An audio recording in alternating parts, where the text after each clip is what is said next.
Je m'appelle Aliou Moussa, je suis plasticien. Je produis des choses que je considère comme des petits récits du quotidien. Donc j'ai commencé autodidacte, comme on dit, tout seul. J'ai découvert en 1994 un livre qui s'appelait L'impressionnisme. Et c'était le livre de Camille Corot, l'artiste français Jean-Baptiste Camille Corot. Je pense que c'est le déclencheur de mon amour pour les arts visuels. Et c'est donc en 1998 que je décide donc de présenter mes œuvres donc à la région de l'Extrême Nord à l'occasion du concours organisé par le ministère des Arts et de la Culture à l'époque. C'est à partir de là que tout est parti. Moi, mon travail en tant que peintre à la base, mais qui évolue finalement vers le paradigme de l'art contemporain. Et dans ce paradigme-là, j'ai choisi plutôt de faire de l'art conceptuel.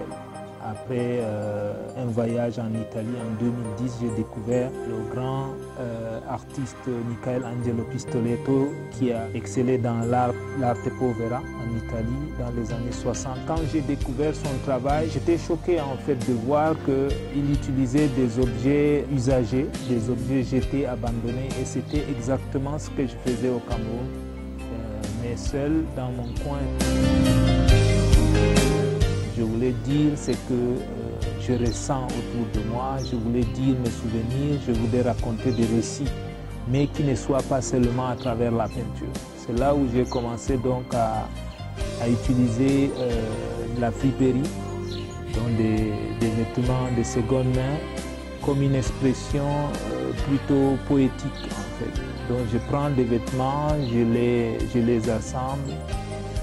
J'ai donc écrit un concept qui s'appelle Do Good Good, c'est-à-dire faire du bien avec les biens, qui finalement m'a donné une piste comme ça, d'aller vers les installations qui sont hybrides, polymorphes, assez complexes, mais qui pour moi étaient une piste pour explorer comment traduire ses émotions, comment traduire son quotidien, comment parler de soi-même. En réalité, je me suis rendu compte qu'en 1994, après la dévaluation du franc CFA, il était plus facile d'acheter de la friperie que d'acheter dans les magasins. Et Do Good Good faisait aussi l'ironie de Dolce Gabbana, qui est une marque connue. Et comment est-ce un t-shirt de Dolce Gabbana qui pouvait être à 1000 € en Europe peut coûter 1000 francs au marché Mokolo ou bien à Kouloulou. Pour moi, ça, c'était le choc qui a permis à ce que je conceptualise Do Good Good.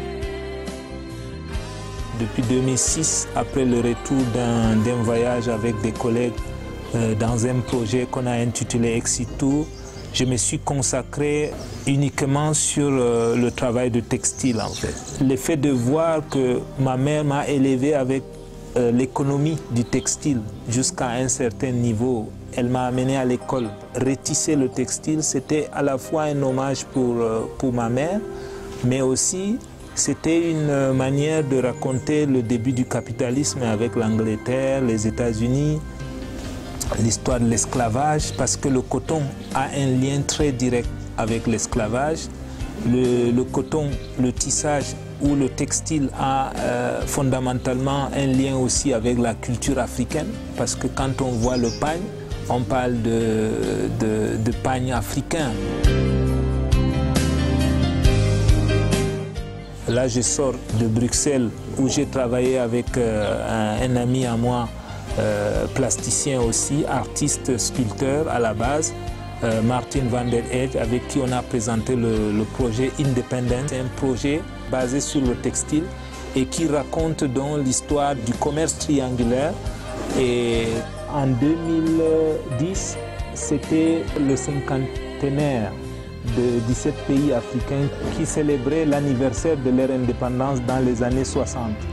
On a pensé à célébrer aussi cette indépendance-là à notre façon, d'une manière artistique et aussi poétique.